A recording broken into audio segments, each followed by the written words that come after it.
Live. What's going on, everyone? Thank you all so much for tuning in at this time.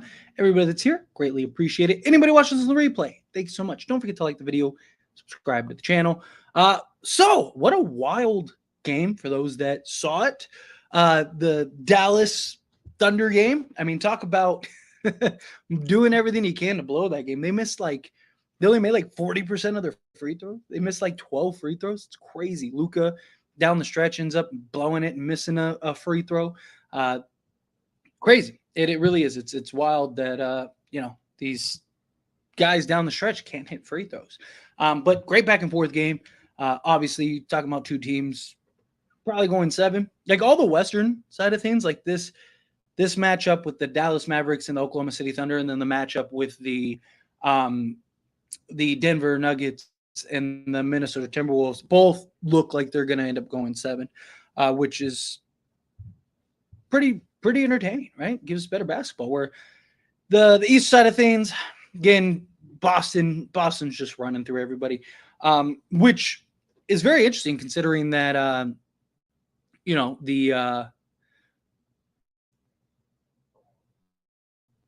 if the Cleveland Cavaliers don't have Donovan Mitchell, does he play the next game? If he doesn't, have we already seen the last game of Donovan Mitchell, right? Like if they get ran through, because Donovan Mitchell has had to do so much and so much carrying, so much lifting for this Cleveland team. Is he just burnt out and just like, I'm done. Like I'm not doing this, right? Like, and ends up asking out. It's going to be interesting to see how that plays out. But, obviously, like, Donovan Mitchell to the Lakers is going to be a big talking point this offseason. It's going to be something that is very heavy, right, in the rumor mill and whatnot. I'm in favor of getting Donovan Mitchell. Trey Young, not so much. Donovan Mitchell, but beauty of Donovan Mitchell is you can go get Donovan Mitchell and still might be able to go get other pieces or another piece or two. Where if you get Trey, that's pretty much it, right? Like you're basically going to have to sell the farm. Where Donovan Mitchell, you're probably giving up Austin Reaves, Rui Hachimura, and like 3 firsts and a pick swap or something like that, or 3 firsts, 2 pick swaps. And then there you go. There's Donovan Mitchell. And then you're just kind of waiting on everything else. You'd still have like 5 seconds. And, if D'Angelo Russell opts in, then you might have that. Jared Vanderbilt, Gabe Vincent. Like you'd have some other tradable salaries that you can now package to maybe go get that quality piece or two. Max Christie, obviously, we'll see what happens with him. Hopefully, I think this year Max Christie's a guy that may be able to actually take some strides. Right? I think this will be a year in which you see him get some real opportunity, get some real kind of momentum going. Hopefully, in that regard. But we'll see. We'll see how it all plays out. Let's dive into this. If the Nuggets hitting magnet balls against the Nuggets, they will win the series. I think you meant it against Timberwolves, but yeah. And it's why I think we can beat the Nuggets in every round, first, second, or West Conference. They are just so good. Can't beat the Nuggets. I mean, I definitely think you can beat the Nuggets. Just guys got to show up, right? Like when you're talking about the Denver Nuggets, we talked about this before. It's not like so many people are worried about Jokic. It's not Jokic that's hurt us, right? Every year, it's not Jokic that's killing us. It's not Jokic that's torching us. It's everybody else. It's Aaron Gordon getting offensive rebounds and having a 24-point game. I mean, it's the same thing even with the Minnesota series, right? Like, Jokic is obviously a problem for everybody, but like Denver's not winning because Jokic is just so dominant, so unbelievably controlling that like there's just no way to get over that hump. No, it's everyone else. Right? It's Jamal Murray. It's Aaron Gordon. It's Michael Porter Jr. Right? Like even LeBron said it on Mind the Game. Talked about how like Michael Porter Jr. beat us. Right? Like that guy was lights out. He turned into prime Klay Thompson. Right? And it's like when one team has all their guys stepping up and our team doesn't have all our guys, the result, right? So to me, I don't think it's that we can't beat Denver. I just think we need to get the pieces that can actually, that the lights aren't too bright for. We need to get the pieces that can show up. Right, LeBron James and Anthony Davis basically neutralized and offset Jokic and Jamal Murray. Right, like that they weren't the problem. It was again D'Lo not showing up, Austin Reaves not showing up, Rui Hachimura not showing up, our bench not showing up. Right, it was like all these things were supposed to be an advantage for us, and it was like when their guys show up and our guys don't, that's what happens, right? That's what happens. Like when one group has their 5, 6, 7 guys show up and play the game of basketball and the other side doesn't, that's the result. You end up losing, right? I mean, you just saw it in the Minnesota game, right? It wasn't Jokic. It was everybody else killing him. And then it's like Anthony Edwards is dropping 44, but no one else is cracking 15, right? So again, it's like Aaron Gordon drops 27, DeJounte Murray with 19. It's like, yeah, Jokic had 32, 7, and 7, but they don't lose if, Karl Anthony Towns is better and Rudy Gobert is better and not unplayable. It's wild. It's wild how some of that stuff happens. Mike Malone is a top 5 coach, in my opinion. Ham can adjust. I think they already figured out the Wolves defense and primary ball handler is Gordon. Yeah, I mean, that's the beauty of having a good coach, right? Is you get somebody that can kind of work through and figure it out. That's why it's a 7-game series. Right? You get a team like Denver who goes down 2-0 at home, might I add, right? They didn't go down 2-0 on the road. They went down 2-0 at home.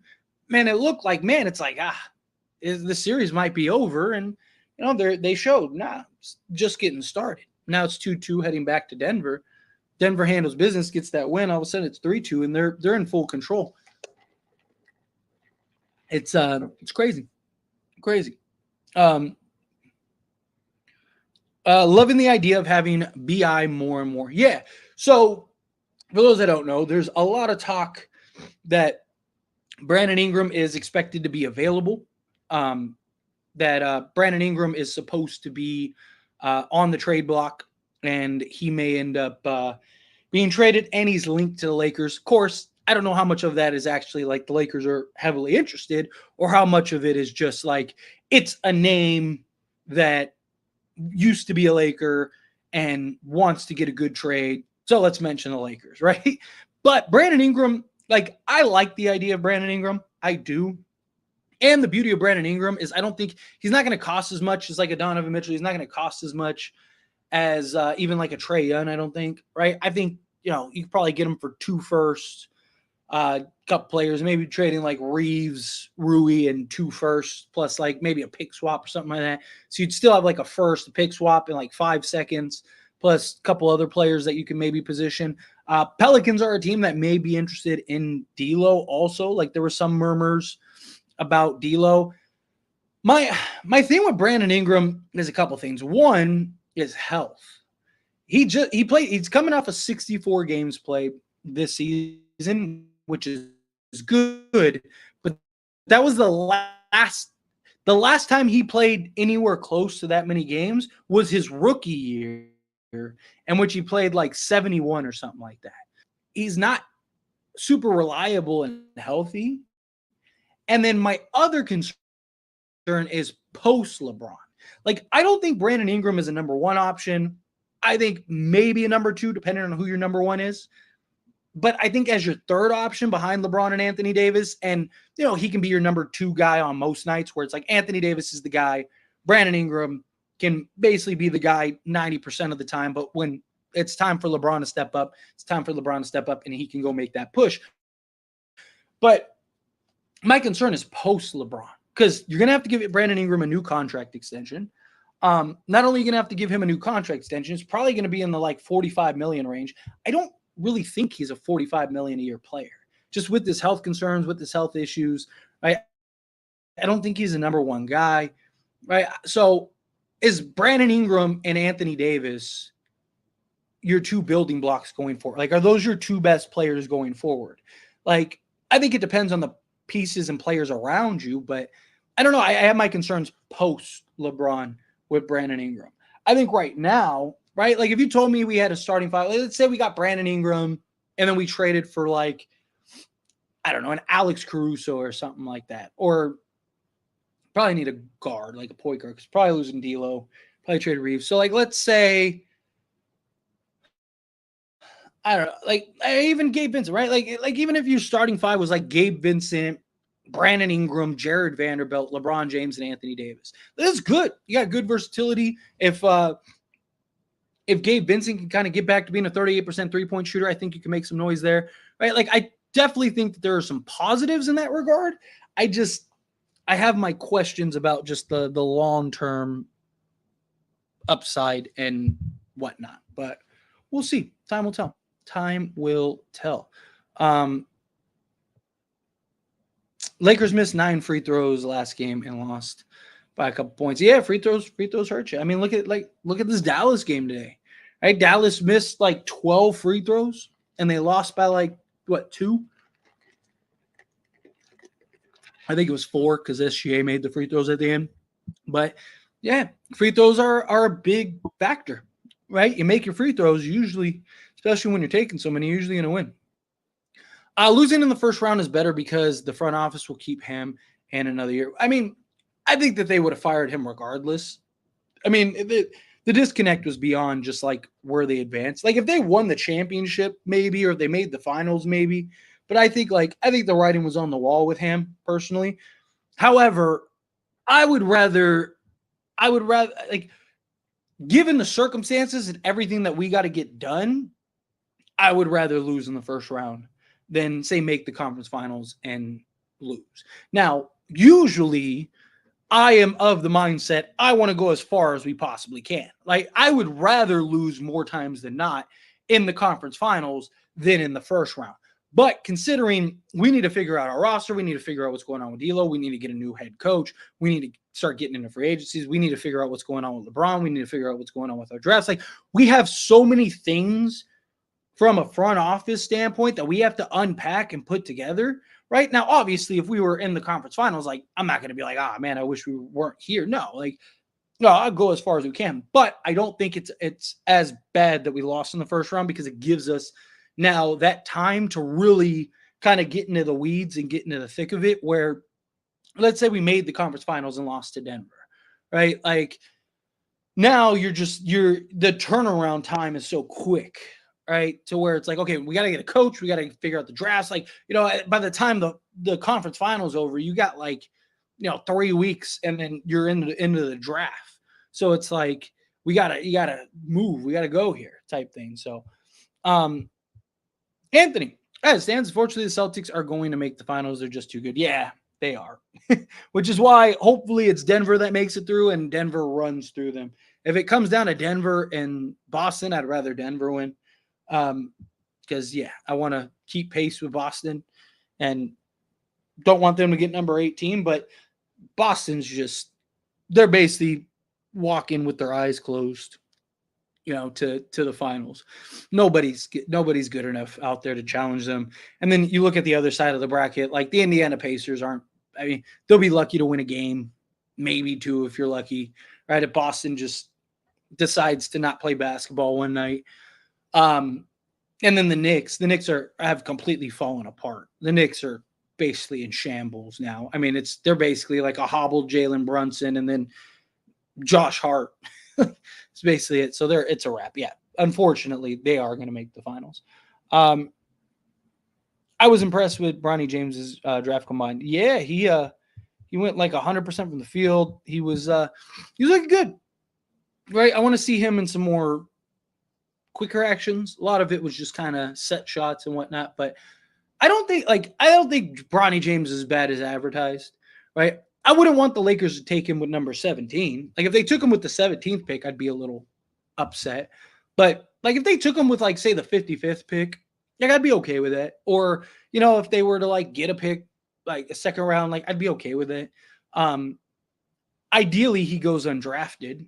Ideally he does what Austin Reaves did, where let's say a team's willing to take a flyer on him and he kind of just goes hey, if you draft me, I'll just go play overseas or something, right? Kind of force their hand to kind of force his way to the Lakers. I'd be cool with that. I don't want Brandon Ingram. He's overrated. Like I said, I don't mind. I wouldn't hate it. If you told me tomorrow Brandon Ingram was a Laker, I'd be cool, but I wouldn't be I don't know how much he makes us better without a doubt. I have a lot of concerns with Brandon Ingram. Do you feel like the Lakers should have made a move at the trade deadline back then? If there was something there. According to Rob, there was nothing there. You know what I mean? If there's nothing there, there's nothing there. right? You can only control what you can control. You can only acquire what you can acquire.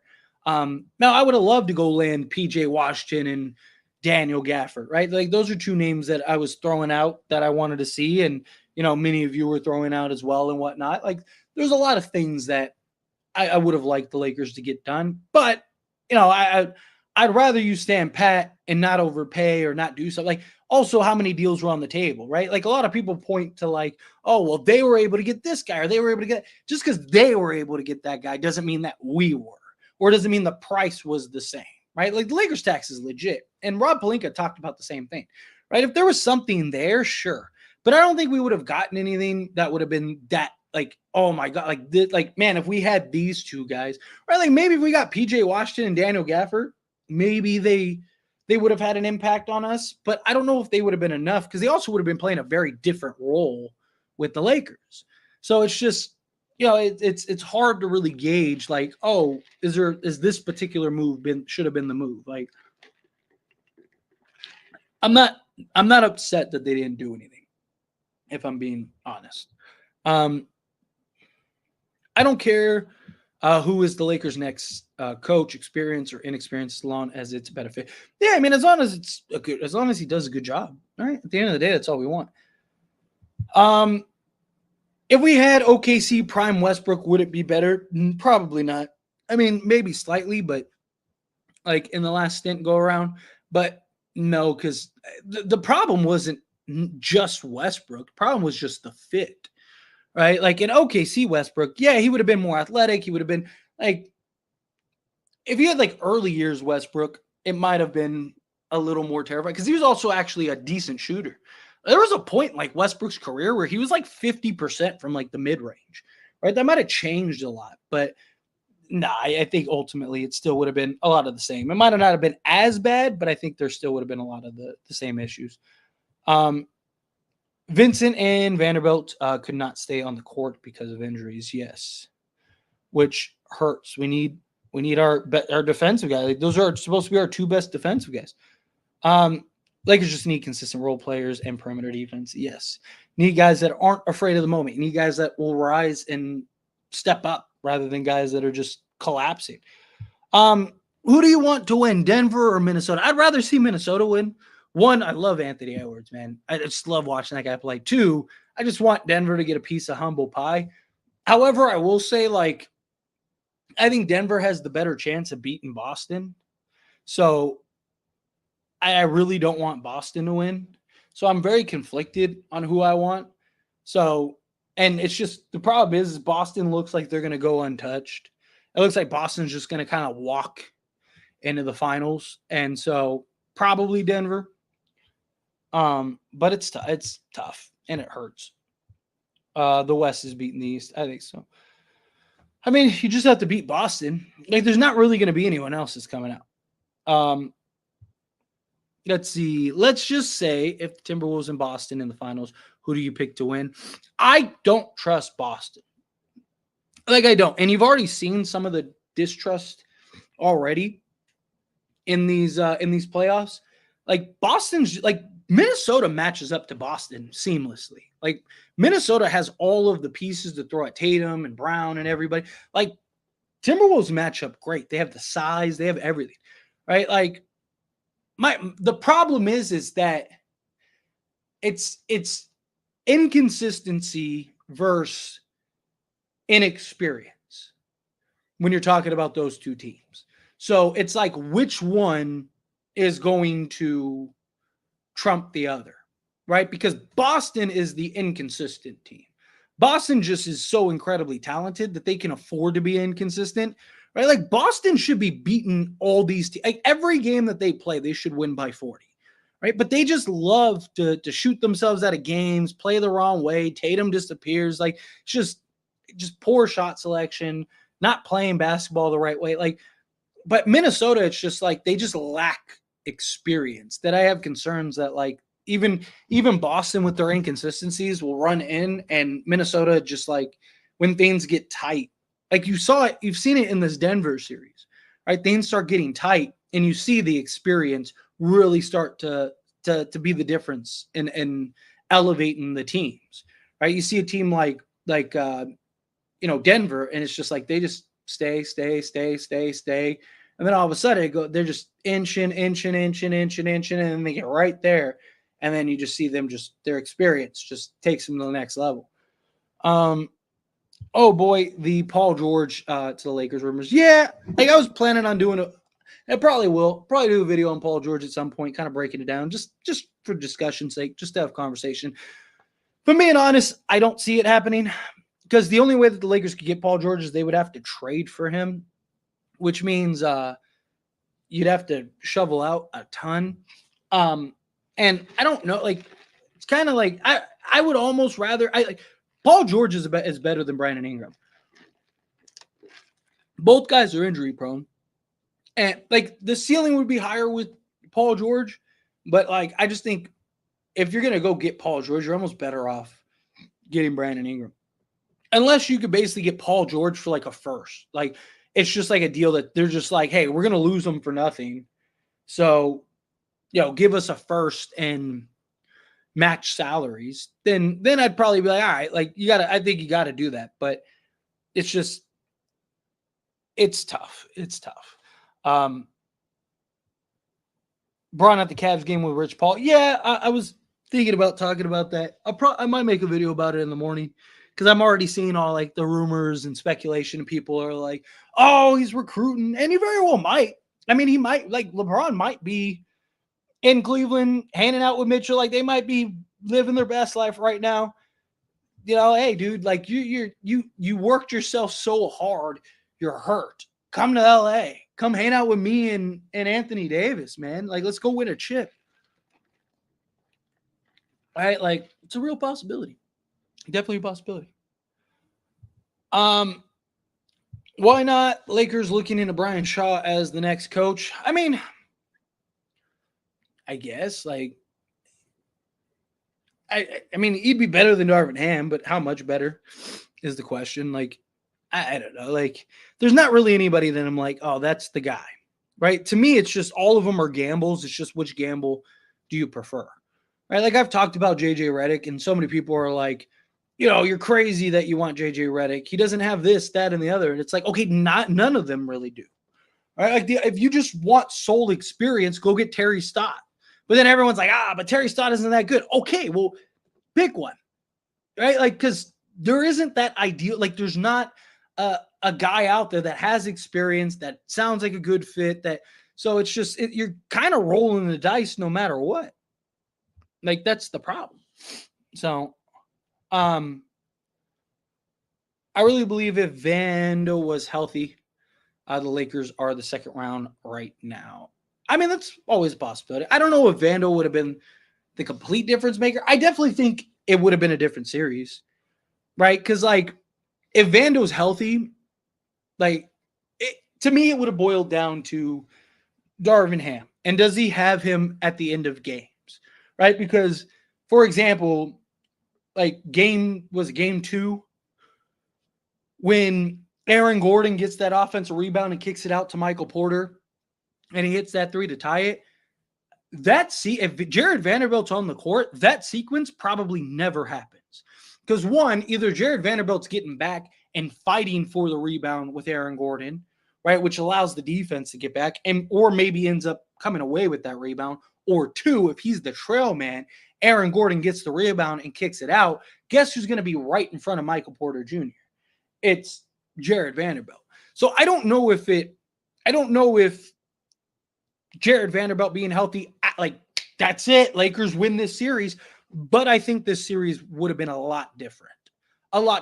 Because also Michael Porter Jr. was the guy that was torching us. Does he continue to torch us if Jared Vanderbilt's in that game? Because Austin Reaves was doing a good job staying in front of Jamal Murray and just making things difficult. It was Michael Porter Jr. who was killing us. So if you have Jared Vanderbilt to put on Michael Porter Jr., right, Michael Porter Jr. just even is slightly worse, we win a couple of those games. So kind of sad how much Josh Giddey fell off a cliff after the allegations. Yeah. I feel like Lakers should keep Reaves. He got to play a lot last season. And he's all about the grind. Look, I like Austin Reaves, but here's the thing: you got to give something to get something, right? Like to think like, oh, you're going to be able to go get Donovan Mitchell or go get Brandon or go get these guys and not have to give up your most sought after asset. It's unrealistic. And Austin Reaves isn't so good. You have to keep him. Like he's good. Don't get me wrong. Like if you can, like if you could go get Donovan Mitchell and keep Austin Reaves, then sure. But I just think realistically, you're not going to be able to get the upgrades that you need to get and keep your best tradable asset. That doesn't mean you just trade Austin Reaves to trade Austin Reaves, but if the deal's there and it makes sense, then you do it, in my opinion. Someone's got to stop the trash can Celtics from winning. Problem is, no one in the East is going to be able to do that. Like, just they're going to walk through Cleveland, and then they're either going to play Indiana Pacers team who's lucky to win one game, maybe they get lucky to win two, or they end up playing the New York Knicks, who are basically just Jalen Brunson, Josh Hart, a one-legged Jalen Brunson, Josh Hart, and a bunch of guys in wheelchairs right now because they're all hurt and injured. So that's the issue. Hey Tyler, what's your thoughts on bringing in LaVine? Like, I know a lot of people don't like the idea, and I talked heavily about bringing in LaVine. Now, granted, it was the circumstances at the time. However, there are like several guys on my list first.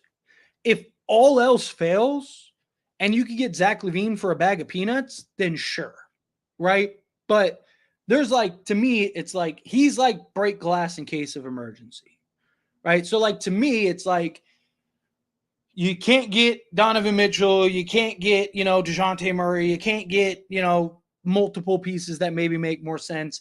Right. Like if there's nothing on the table and it's like, we got to do something to kind of upgrade this roster, then fine, go get Zach LaVine, take a flyer on LaVine, because you're not going to have to give up all your pick. Like save your picks, go get LaVine, right? So it just depends on the circumstances, right? It just depends on, like, to me, it's like Zach LaVine. If everything else fails, go get Zach LaVine because it won't cost you anything. You just essentially will have to match salaries. So match the salaries, bring in LaVine, build your roster around it, and hopefully LaVine can be that scoring threat that you needed.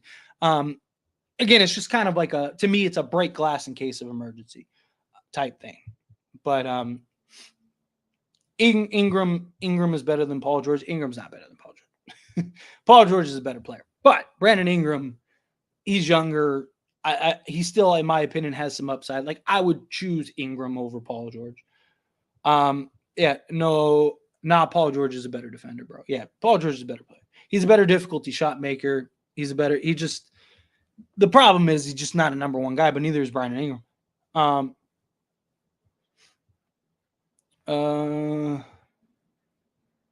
Sorry, trying to find something. Me. Tired of the clutch sports, Rich Paul, too much influence. But I mean, that's sports, period, right? Like it's your connections, your friends, your this, that, and the other. Like, so I don't hate it because it benefits the Lakers, right? Like you have all these connections that funnel to the Lakers. It gives the Lakers an in, right? Like there's plenty of teams that I'm sure would love to have LeBron in that clutch connection. It's just, it is too much influence. I get it. But when you're on the right side of it, it's great. If you're on the right side of it, it's perfect. Jason coming out $2 super chat. Thank you so much, buddy. I appreciate it. Stu train or Celtics train. Let's go. You love both. I strongly dislike both.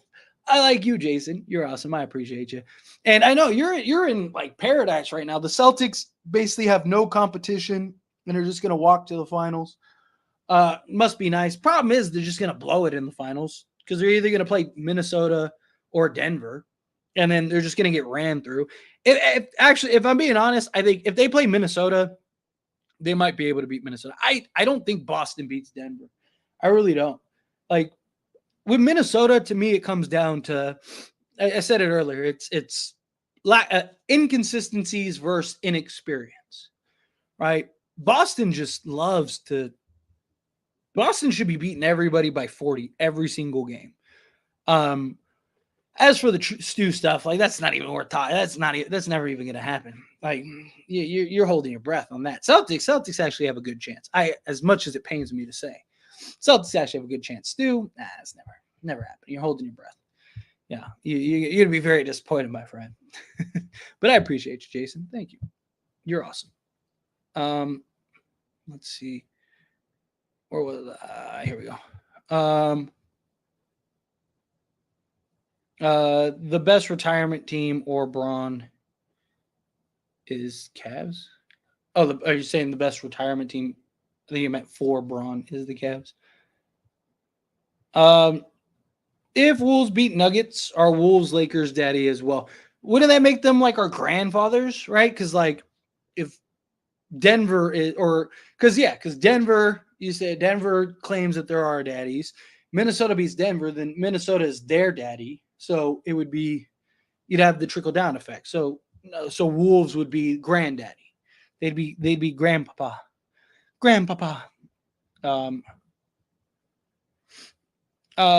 Paul George ain't happening. The Clippers would want to fleece the Lakers, to be honest.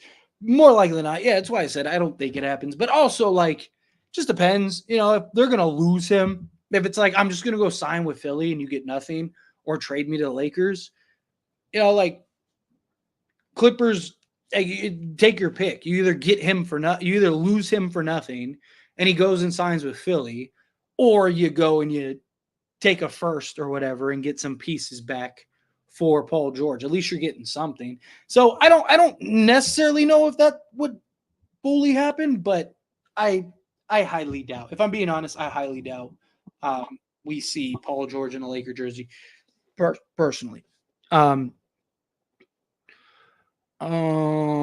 Atkinson is like D-Scam. He loves guards. He's a very analytical guy. He's very about the analytics. So he likes shooters. He likes spreading the floor. Like, I actually had a dream about Kevin Durant joining the Lakers, but we can only wish. Hey, never say never. You never know. Probably not happening, but it's only a fleece if you give up Vando. I don't like the coaching options. None of them move the needle. They're not that coach. And I'm like we have Greg Popovich. Yeah, I mean, it's what I've talked about, right? Like you're basically, it's like pick your gamble is what it boils down to, right? Like it's literally what it is. It's pick your gamble. Do you want the gamble that's potentially it's just that's it. I mean, it is. It's literally just gamble. Sorry, I was thinking to have like all these things flowing in my head. It's just it's to me, it's like give me the big upside. And that's why like I keep talking about JJ Redick, right? People are like, you're crazy. Why would you want JJ Redick? And it's like, who else is there? At least JJ Redick has the most upside.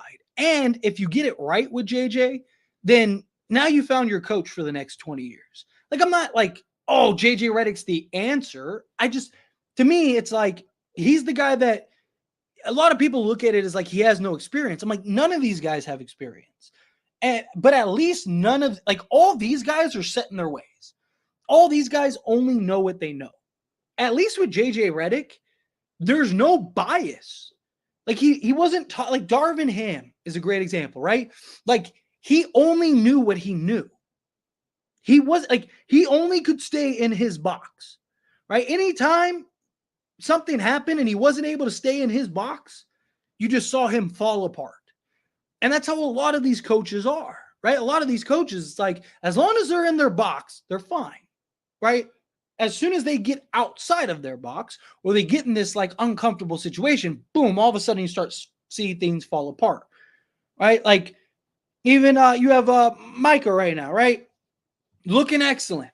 Everything's going good because he's in his box, right? As soon as things start going out of that box, boom, he falls apart and he has no answer. And that's the problem. At least with JJ Redick, he has no box.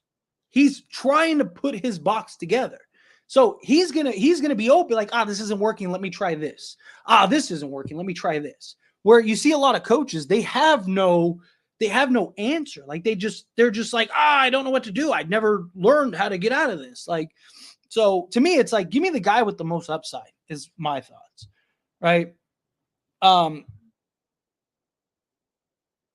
Let's see. I can see Bronny's game is similar to Gary Payton II or become like Cam Thomas like player. I think like a Gary Payton II is a good, like, I think absolute worst case scenario. So Bronny has a couple things. Bronny has one, he has the NBA level defense. I mean, he is locked down defensively. He's got the athleticism, he's got the foot speed, bare minimum, he's going to be able to hang his hat on the defense. Like, bare minimum, he's going to be a guy that you can throw in as a defense specialist, right? Like a Gary Payton II, like a Tony Allen, is another guy that comes to mind, right? The other thing he has is the IQ and vision, right? So I think, bare minimum, I think he could become a two-way kind of like point guard, right? Like, I think he could be, trying to think of like a good comparison, right? Like somebody like I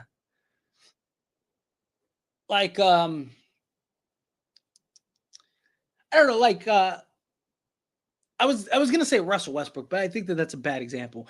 But like, the reason I'm thinking of Russell Westbrook is just because like his explosiveness, foot speed, his strength and size, right? Like, I could see him just being able to just get to the basket at will once he learns and develops it. But I think he'll be a better playmaker than Russell Westbrook. And I think he'll be a better defender, right? Like, I think, like, I just mean Russell Westbrook in the sense of, like, I was going to say like a Ja Morant, but like a very poor version of that. Like, I think that's where he's at. Kind of just like a guy that can make plays, right? So he can like run and initiate the offense and be locked down defensively at the guard position and basically defend 1 through 3 for you. But he can also make plays and stuff. And then if he develops a shot, then that's where he'll maybe become something better. But we'll see. Rondo being a head coach, to me, for the Lakers would be great because the two best IQs can dominate. Yeah, like, it's another guy. Like, I wouldn't mind that. You know what I mean? Like, I wouldn't mind like, that's kind of where I'm at with like JJ Redick, right? Good IQ, understands the game, right? Like, it's just kind of my thoughts with it. Let's see. Real talk. Stu coming back and scream salad. And Celtics winning a chip this year. Epic time to be alive. What train are you on? Love Jetta. Appreciate you, Jason. But none of that is happening. None of that. Let's see. If Spurs trade for Young, then go full court press to get Murray and Capella if you're the Lakers. I almost kind of lean towards that period. I really do not see the Spurs trading for Trey Young. I know that there were reports that like Victor Wembanyama wants to play with Trey. But I mean, Trey Young is as far from a Spurs guy as possible. And like, I think there was a report that came out that was like Spurs absolutely do not want Trey Young, that he basically what I just said, he's as far from a Spurs guy as possible. I really think that that's true.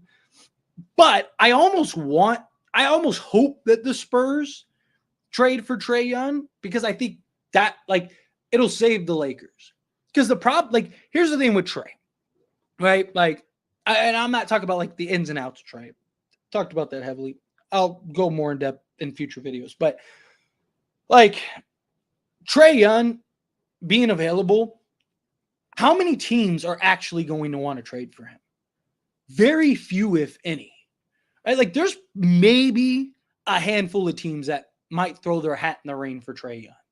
And out of like, say there's 5 of those teams, probably 2 or 3 of them are probably half serious and will only take him if it's like dirt cheap. Right? Like, the only teams that I could see potentially being serious for him would be like the Lakers, maybe San Antonio. Like, most teams already have their point guard, or they have their guy that they're growing and developing. Like very few teams need a point guard who's also undersized, who's not very efficient. Like, yes, Trey Young is a star, but it's just, he's not like, I think the market's going to be very limited for him, which means that I think the Lakers end up trading for him, which again, if it happens, I'll support it. I'll be happy. We'll talk about it. But I almost want San Antonio to trade for Trey just to kind of save the Lakers from themselves. I really do. Like, I really hope so. But I think San Antonio goes for Murray. Like, I think San Antonio probably pushes hard for DeJounte Murray, if I'm being honest. Let's see. Why LaVine, though? Why do we want an injury-prone play? I mean, in today's NBA, pretty much every guy is injury-prone. Like, outside of, like, Josh Hart and Mikal Bridges, name me a guy who isn't injury-prone. Like, it's just today's NBA. Every guy plays 30, 60 games. Right? Donovan Mitchell, Trey Young, Giannis, Embiid. Like, guys just, it's not the NBA that it used to be anymore. You know what I mean? Like, it's just not the NBA. Like, the days of guys playing 80 games just doesn't really exist anymore. Right? So, I mean, you're just, no matter who you trade for, you're trading for a guy that is only going to play 2/3 of the season. So it's just like, pick your poison. But to me, I don't necessarily want Zach LaVine, but if all else fails, like if everything fails, I think you could do worse than Zach LaVine, and you'd be able to kind of save everything, right? So like you go get LaVine for the upside, you take the gamble, but you probably don't have to trade you probably don't have to trade anything, right? Like you're just matching salaries because Chicago needs to just get rid of him, right? So if you're the Lakers, I'm like, hey, we're the only team that's willing to take him. Like, we're not giving you picks, right? We'll give you maybe like 2 seconds or 3 seconds or something so you feel like you won. But you basically just match salaries and that's that, right? Like, to me, it's like, but again, he's at like the very bottom of my list, right? The question was like, would I, what do I think of Zach LaVine and would I ever take Zach LaVine? Like, to me, it's like, yeah, if all else fails, like if everything else fails, then sure, go get Zach LaVine, right? Like, because you won't have to trade anything. Let's see. If the current Lakers went up against 2020 Nuggets team, do you think the current Lakers win N6 this time around? If the current Lakers went up against the 2020 Denver Nuggets team, yeah, like, because I mean, they didn't have KCP. Michael Porter Jr. wasn't the same guy he is right now. Yeah, like that 2020 team looked very different too. Right? Like they had like several different players, but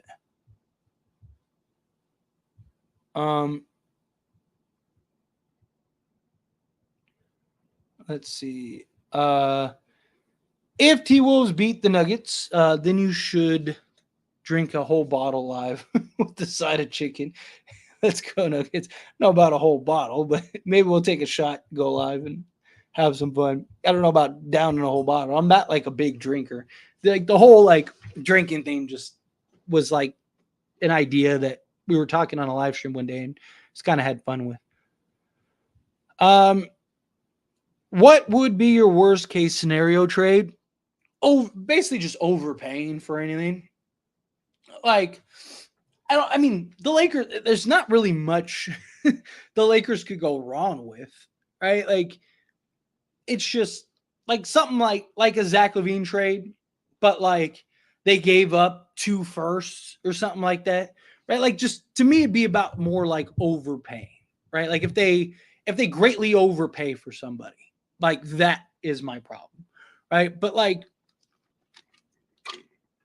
more likely than not, all the trades are going to boil down to like stars or like high level blue chip rotation guys, which the Lakers are probably going to have to give stuff up regardless. So to me, like if I had to guess, the Lakers get, it's just a guess.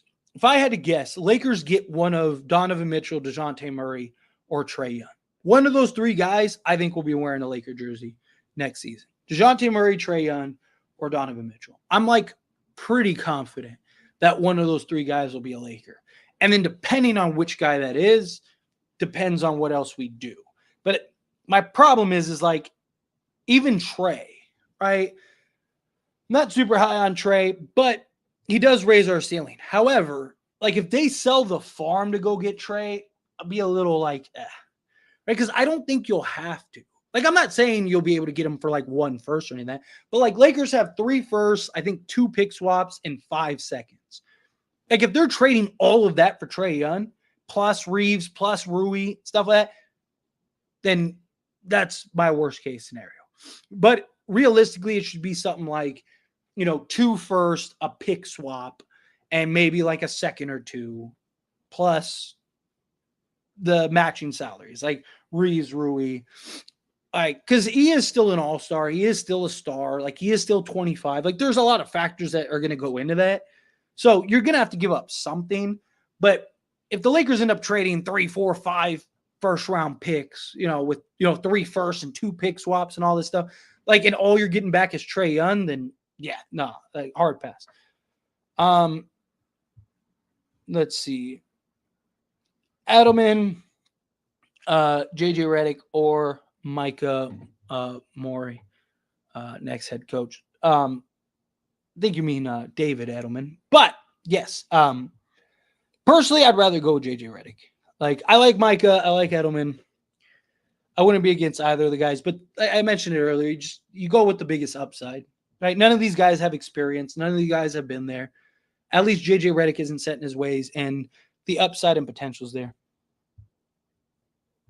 I'm good on Paul George, too. Yes. Ham's problem was he didn't use all of the team in bad decision making. Ham had a lot of problems. What's up, Ty? Would you prefer to see us trade for Brandon Ingram over Donovan Mitchell? No. Personally, no. I could, if I wanted to, I could make an argument for why. But no, Donovan Mitchell, he's a dog. If we have Donovan Mitchell, we're probably like in the finals this year, getting ready to play Boston. Right? Donovan Mitchell, especially the way he's been playing in these playoffs, we beat Denver. And then we're playing Minnesota right now, and we're probably looking to close out Minnesota right now. And then we're playing Dallas or OKC. Like Donovan Mitchell, because my problem with Ingram is, both guys are only going to play like 65 games. But Donovan Mitchell's, your ceiling is so much higher. Donovan Mitchell's the better player. He's the bucket getter. If he can play the defense like he did this year, you're talking, he was like almost all defensive type defense this season, which is crazy that he hasn't been before. He came into the league out of Louisville as a defensive guard. Right? Like that was his specialty, like a Tony Allen type guy. And then he just developed into this like elite scorer. Donovan Mitchell fixes like 90% of the Lakers' problems. So I would go get Donovan Mitchell. Let's see. One bad year of college doesn't mean he sucks. Not to mention, this was after cardiac arrest. Oh, it's just somebody else. I think Bronny can develop into a guy who averages points in teams' defense specialty. Yeah, that's my thoughts too. Like, I think worst case scenario, he's like your two-way playmaker. Right? I think he's a guy probably go get you, 8 to 10 a game just on his athleticism and explosiveness. But he'd be more out there to be locked down, like Marcus Smart. There we go. That's somebody I could think. Marcus Smart, but more athletic, right? Like, and better IQ. Because Marcus Smart can be a little, where Marcus Smart is like this defensive guy, point of attack guy, can defend multiple positions, hard nose, get after it. That's what I see Bronny can do, right? I think Bronny could be a guy that just gets after it on the defense side, lockdown clamps, can make plays, hit the occasional shot, right? Like, he's not a guy that you're going to look at and go like, man, but he makes the winning plays. He's the guy that's diving for the loose balls. He's the guy that's putting in the work. It's kind of my thoughts with him. Even though Rondo is not the coaching option, but him or JJ. I'd probably have to go with Rondo. just because like Rondo's IQ is undeniable, right? Like Rondo might have one of the best basketball IQs ever. So I'd probably have to go with him. But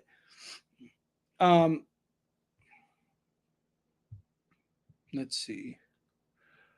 Can I ask why do you have Kyrie on your post for the Lakers? For that reason.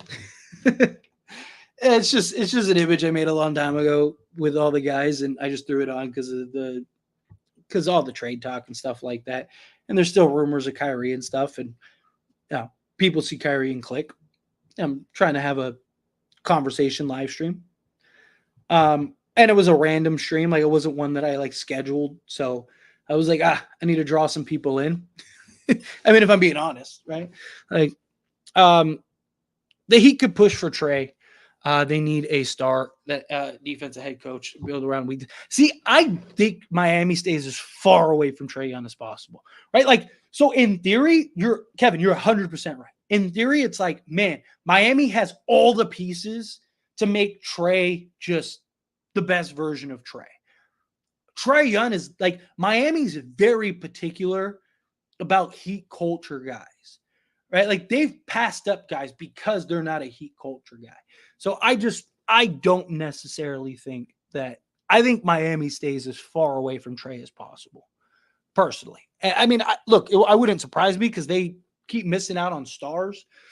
So maybe they just go, this is the guy we could get. Let's get him. But what is your realistic ideal offseason 10-man lineup? Problem is I haven't really like gotten into like the nitty gritty of it all yet. But off the top of my head, I'll go the star route and then I'll go like the non-star route. And I'll make this quick because I will put these in videos, but like something like Donovan Mitchell, Max Christie, Jared Vanderbilt, LeBron James, Anthony Davis, Christian Wood, Taurean Prince. Go get like Valanciunas, and then got to go get some like 3-and-D Kevin Porter Jr. and then go get got to go get like a 3-and-D guy. Like, can you get like Royce O'Neal, something like that, right? Because Lakers are limited on assets, or not on assets, on cap space and free agency, and this free agency class is not very good. As far as the non-star route, I would like to go get DeJounte Murray, right? So go get DeJounte Murray. Go get, somebody like an Alex Caruso or something like that. Because I believe if you go get DeJounte Murray, you'll have the necessary pieces to go get like a Caruso or something like that. So at that point, I think Caruso becomes realistic. But let's just remove Caruso. Let's say somebody like a Dorian Finney-Smith. So let's say DeJounte Murray, Dorian Finney-Smith. Can you get like Valanciunas? If not, like maybe you even work out to get a Clint Capella because Atlanta needs to clear some salary. So maybe get DeJounte Murray and Clint Capella. So let's say you work something like that out. You go get a Dorian Finney-Smith. Now you got, DeJounte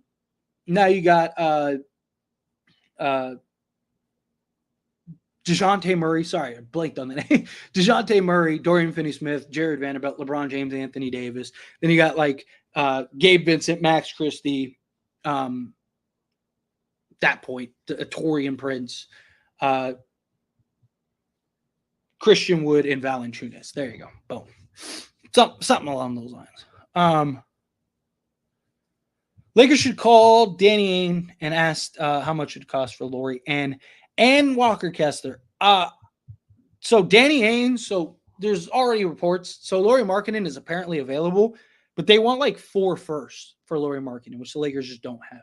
So I don't see a scenario where the Lakers get both, even if Lauri Markkanen's price comes down in half, because Danny Ainge doesn't necessarily want to trade either, but Danny Ainge always operates as like, if the deal's there, take it, right? If this guy isn't part of my long-term plans, then I'll take it, right? So I wholeheartedly, Danny Ainge will trade Lauri Markkanen and Walker Kessler. Like, I don't have a doubt in my mind about that. It's just, I don't think that the Lakers would have enough for what it would take for him to trade it.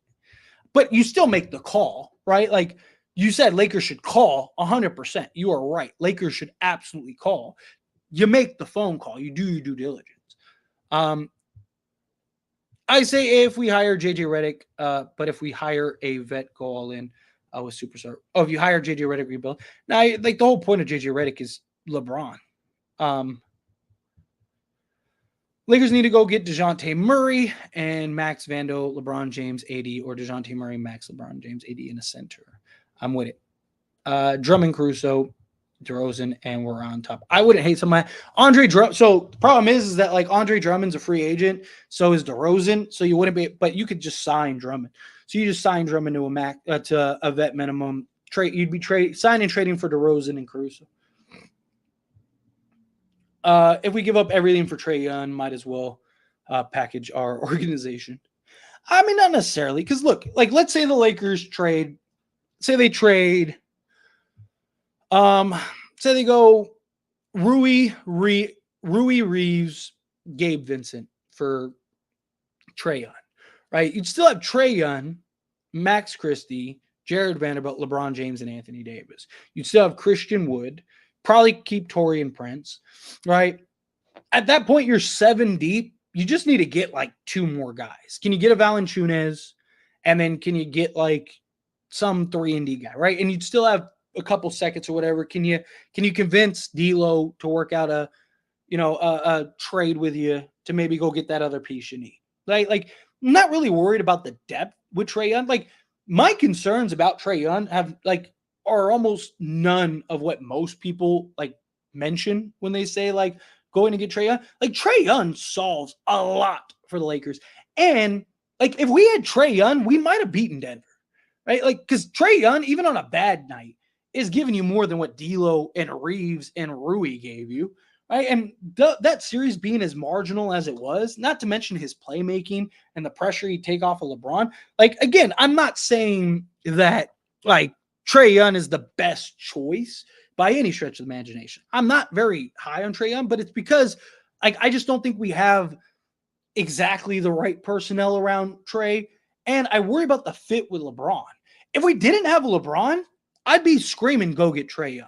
Because him and Anthony Davis as a duo, I mean, it's almost a no-brainer, right? Because he's so good at getting the ball to his big men.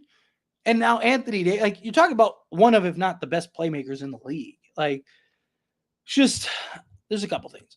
You think the Lakers might draft Bronny with, like, the 55th pick? Possibly. They won't draft him with the 7th pick. They're probably, I'm almost, like, nothing's 100%, but I'm like 99% sure that the 17th pick ends up getting traded. But I could see them, maybe with the 55th pick or especially if he goes undrafted. I think it's more likely that we see Bronny kind of pull in Austin Reaves and kind of force his way to the Lakers. Is Bronny is average? He's still going to be better than Michael Jordan's Kizzy FX. Would you trade for Jimmy Butler? No. Personally, no. I love Jimmy Butler. 100%. Playoff Jimmy is a real thing. Whether he wants to admit it or not, Jimmy Butler is fantastic. I love him as a player. Him, LeBron James, and Anthony Davis, I don't think would be enough. All right. Jimmy Butler, he's the guy that'll sacrifice, do the dirty work, make the dirty plays. Like he's the hard-nosed guy, which I do think the Lakers need. But he's had a lot of injuries lately, these last few years, especially in the playoff time. He's only getting older, right? So, and what it would take for that. And that's not even mentioning Pat Riley would probably never trade Jimmy Butler to Lakers. Pat Riley would rather let Jimmy Butler walk than trade Jimmy Butler to the Lakers. I just don't like Jimmy Butler's fit with LeBron James and Anthony Davis. Right? Like if this was like 2020 Jimmy Butler or like Philadelphia Jimmy Butler, yes. But Jimmy Butler's just had a lot of concerns the last few years. Like I wouldn't hate it if it happened, but it's not something I'm like, yeah, you got to do that. We should get Kyrie back and trade for DeRozan. Maybe get Valanciunas or a Lively, if only.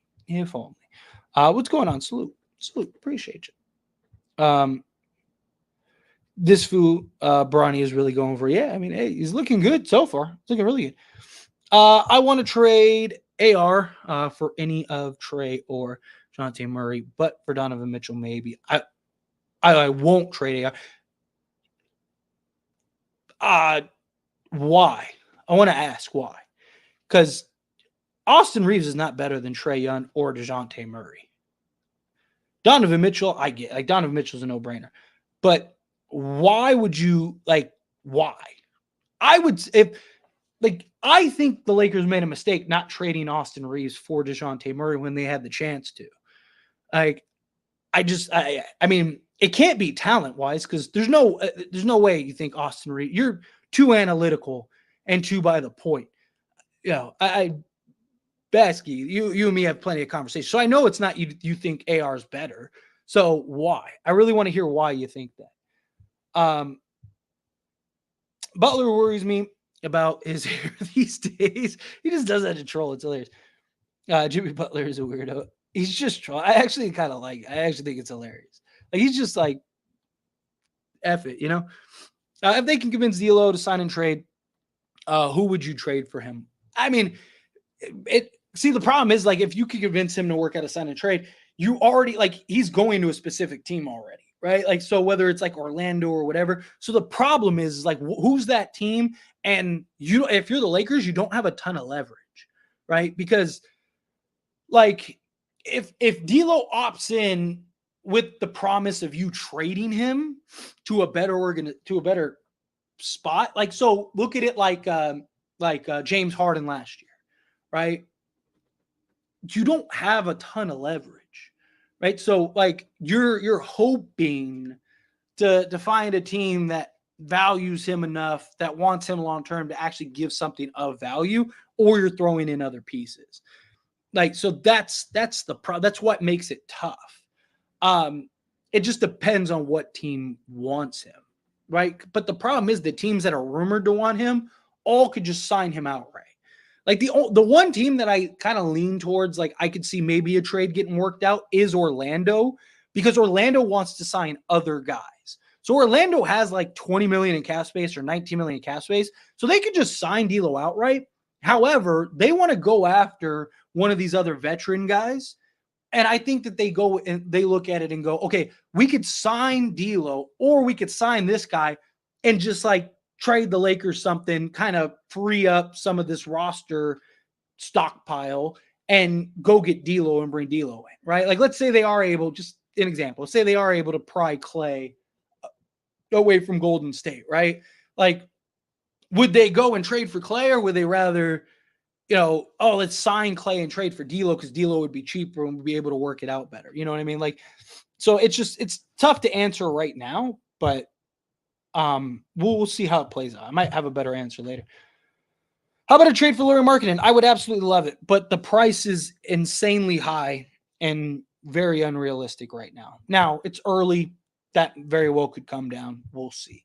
Legend coming out with $2 super chat. Could you do a video on potential draft targets? 100%. I have those coming. I want to wait till we get to like June. I want to kind of get through this coaching stuff and all that noise and stuff, and then really kind of hone in and focus on various draft guys. I do have a video posting tomorrow. Is it tomorrow? Yeah, tomorrow on the Lakers show, talking about Kyle Filipski. So go check out that video if you want to on the Lakers show channel.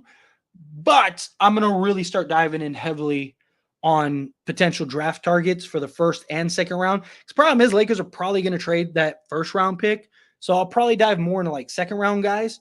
But I'm definitely going to do a combination of both. So give me like a couple weeks, because I really want to do my homework. I really want to, like, I got a lot going on behind the scenes. Plus we got like 15 other things kind of going on at the same time.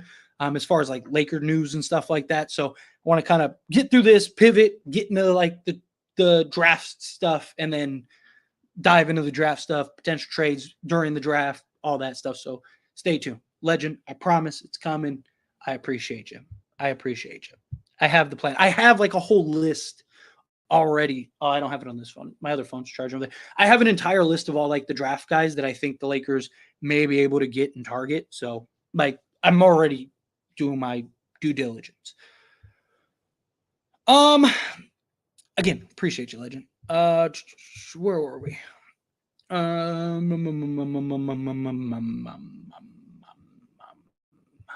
we are. AR got too scared of the moment this year.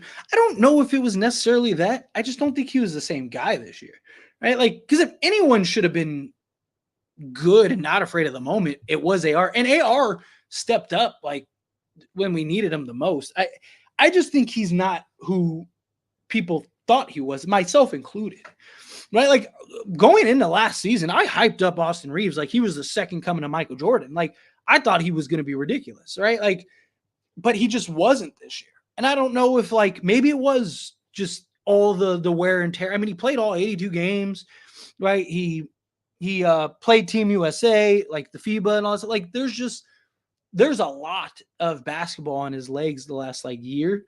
So I don't know, maybe that was it, but I don't think it's necessarily too scared of the moment because like he even this year, as bad as he's been this year, he's been good about showing up when it matters. It's just I don't know. He just wasn't the same. It was more so he couldn't shoot. I talked about it all season long. I kept like hitting home on it and just kept going over and over and over again. Like the problem is Austin Reaves can't shoot, and because he can't shoot, it's affecting everything else. Right. Which tells me that it might have just been tired legs. Like maybe that's really what it was. Because if he could have shot, and I'm not even saying lights out, I'm just saying with some relative efficiency, Austin Reaves probably is a 15-point a game guy this season, if not more.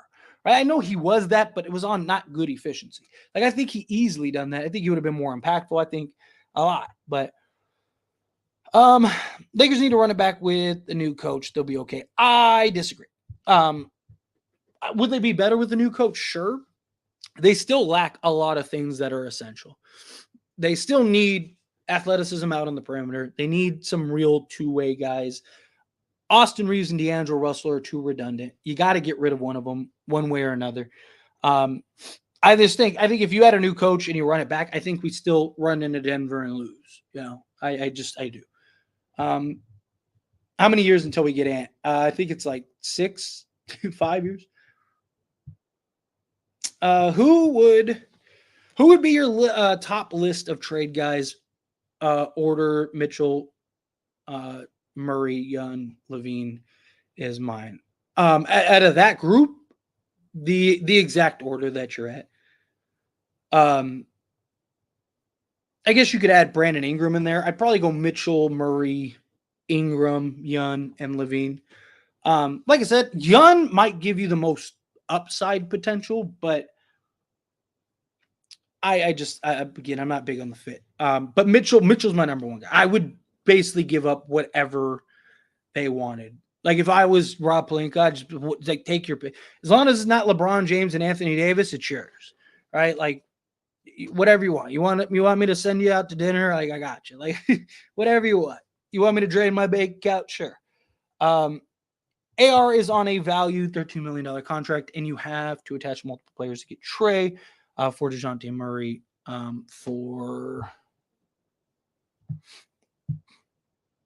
it's just about attaching guys. Yeah, but the thing is that like, so I get it with Trey Young because you have to essentially send out 3 guys to get rid of it. But DeJounte Murray, I mean, you throw out AR and Gabe Vincent, which is like no scratch off your back, and now you got Murray. Like Murray isn't going to cost as much, and he's on a good valued contract long term for like the production and player. Like if DeJounte, like Trey Young, I understand your sentiment. DeJounte Murray, I disagree with. Like DeJounte Murray, like you're not going to give anybody like DeJounte Murray by himself is going to give you the value of AR plus Rui or whatever, right? Like, and the upside is so much better. The Lakers need that 4th versatility guy to fit with LeBron, AD, and whoever they trade for. D'Lo ain't it. Rui ain't it. AR fits like a glove with LeBron and AD. Yeah, but if you get DeJounte Murray, right? Like, let's say you get DeJounte Murray, right? 1, you could still have Max Christie. You still have Jared Vanderbilt. What does that look like? 2, Christian Wood could end up being that guy off the bench for you because if you get a proper coach in a proper role, I still think he's a guy that can have an impact. And then also depends on what else you get. Because, like, the Lakers wouldn't be limited. Like, if the Lakers trade for DeJounte Murray, again, I agree with what you're saying with Trey Young. It's DeJounte Murray. The Lakers went and trade for DeJounte Murray. They still have enough wiggle room to go get other things. So they could still go get that other guy, right? So, like, that's why, like, DeJounte Murray, I'm not worried about. It's Trey Young, I do get. Trey Young, I understand. If you're the GM, best for coaching, trade targets, what position needs to be addressed. As far as like coaching, I've said it before, like none of these guys have experience. I would just take the upside play and JJ Redick. I know a lot of people disagree with that, but none of these guys, like all these guys are a gamble, right? So to me, it's like pick your gamble. And I'd rather go with the guy that has the best upside, that immediately is going to walk in and have no biases, no box that he can only stay in, right? He's a guy that basically can go, like, if anybody can adjust to like the situation, it would be him. Like you saw, like that was the problem with Darvin Ham. A lot of these assistant coaches, the issue is they can only stay in their box. They don't know what to do because they only know what they were taught. Where JJ Redick, a lot of people look at that as like, oh, he doesn't know anything. I disagree. He knows more because he hasn't been taught to only do something one way, right? A lot of big corporations, what do why do they prefer to hire somebody that doesn't have experience over somebody that does? Because I can shape you, mold you, and have you do it my way rather than you coming in and you're like, I have 15 years of experience and you think your way is better than mine, right? Where you get a guy like JJ Redick, he's coming in, he's willing, like he's not going to be within this box. Let's try this. Oh, this isn't working. Let's go over here. Oh, this isn't working. Let me go over here. Right? I just think the upside, and if you're right, now you have your head coach for the next 20 years, right? As far as trade targets go, you go for the big fish if you can, like a Donovan Mitchell. Ideally, I'd probably try to stay away from Trey Young unless you can get him for like peanuts. But more so to me, you got to get some athleticism out on the perimeter. Get some athleticism out of the perimeter. You need to get some legit two-way talent. So to me, I'd be looking at getting guys like DeJounte Murray. Can you get an Alex Caruso, a Dorian Finney-Smith, right? Can you figure out a way to convince Orlando to give you like a Jalen Suggs, right? Like you need to start getting some legit youth athleticism out on the perimeter that can play multiple positions, that can guard multiple positions, and also hit the outside shot. You also want to get guys that make sense post-LeBron. So the thing is, you're in this era right now where you need balance, right? You need to put together a team that can win now, but also be stable and secure enough to when LeBron leaves, that other guy comes.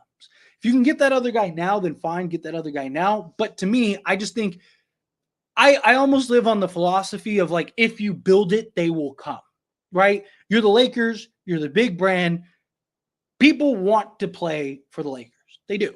It's the Lakers, right? So to me, if you build a team that can contend with LeBron and then LeBron leaves, you don't think some star is going to go, man, like LeBron, especially if you could build like a championship team, right?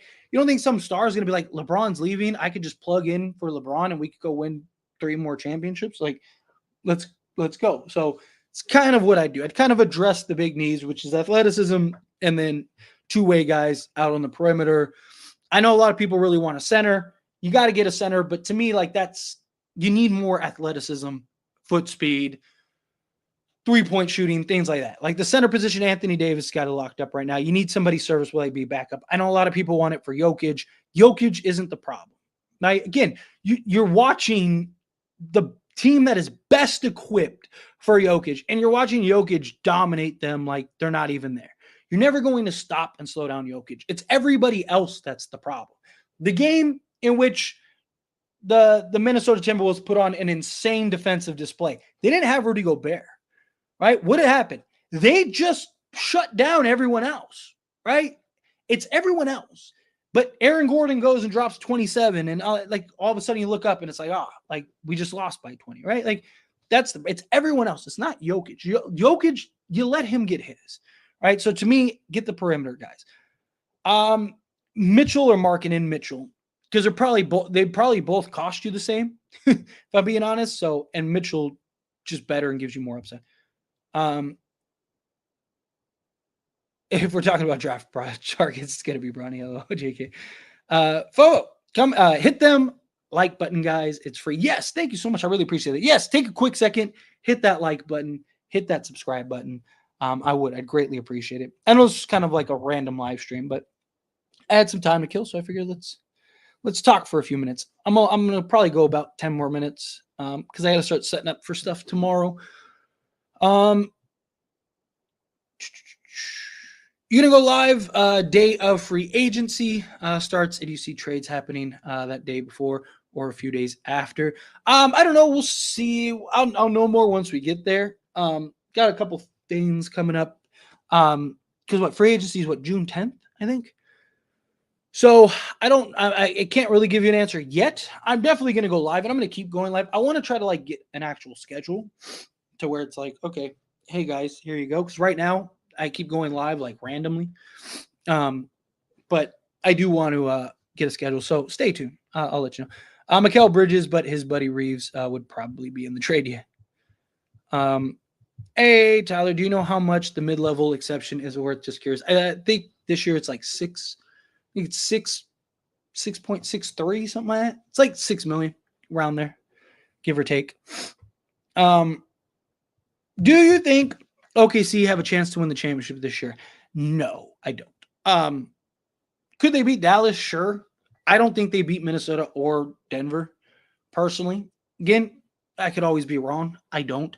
I said that going in. I said that I could see that. I actually have Dallas winning this series.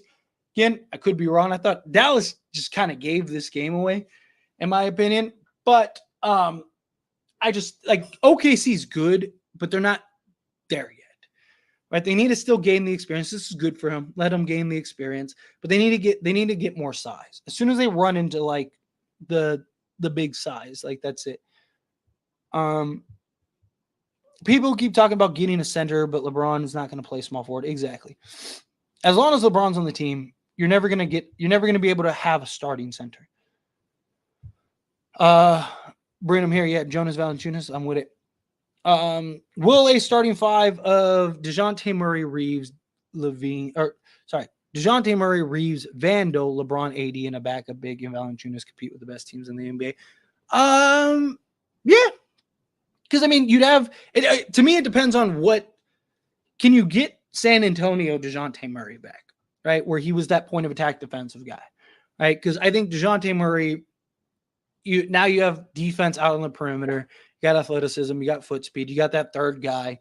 Jared Vanderbilt, we know what he can do out there. Austin Reaves now becomes the third defensive guy. Problem is, can you get DeJounte Murray without giving up Austin Reaves? If you can, great. I know we won't do that, but I love what Orlando and OKC are doing, building young and let's guys just ball. Yeah, but again, it's never been the Lakers way, Murray kills us. That's it. And Porter, like Jokic, is not anywhere near the problem. Like those two. Yeah, exactly. Like I said, it's everyone else. Donovan Mitchell, you are a Laker. I really think so. I'm going to make a video. I'm going to post it tomorrow. I was going to post it tonight, but I was I'd rather go live.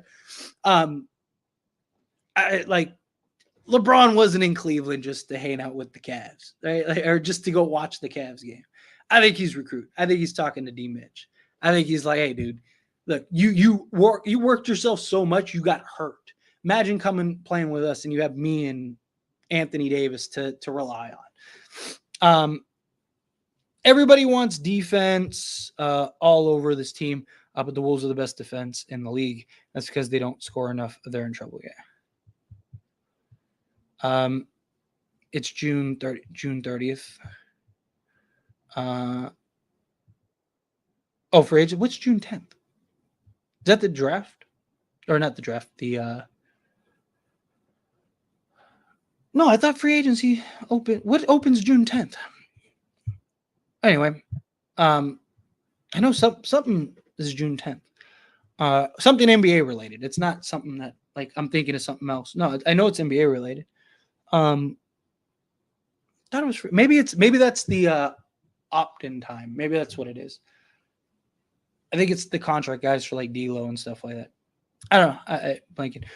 Best center free agent this season. to partner with AD, best fit and salary wise. Problem is, there's not really very many. Like, there's like a handful of centers, and like you have what's his name, Hartenstein or whatever. Like, he's getting paid. You're kind of just at you're open maybe to convince Valanciunas to take taxpayer mid-level. If you can convince Valanciunas to take taxpayer mid-level, otherwise probably Andre Drummond is probably what you're looking at. If we're being realistic, unless the Lakers can pull off a trade, like I said, maybe you get DeJounte Murray and Clint Capella. Clint Capella is at $20 million expiring, so Donovan plays offense and defense. I would do that. Yeah. Lakers would have ran through OKC. I'm so serious. None of these teams are serious to me outside of Denver. I'm so serious. Yeah, I'm with you.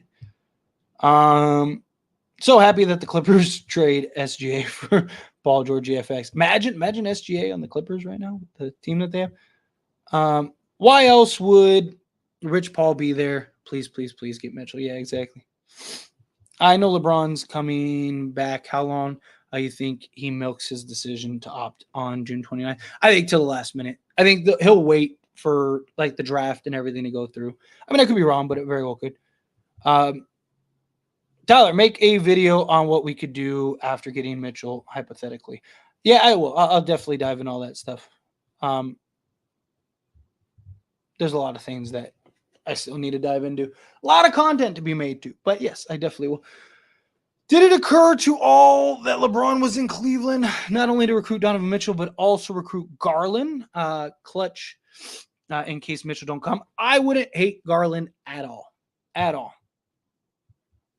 I really like Nick Richards. I am with you on Nick Richards. I would love to work out and get Nick Richards. The problem is, I don't see the Lakers trading a first for Nick Richards. But can you trade, like, Lakers have like 5 seconds. Can you do like a Rui trade where you're giving up like 4 seconds for Richards? Go get Richards. I'm with you.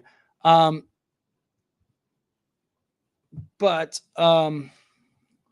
I just kind of jumped that.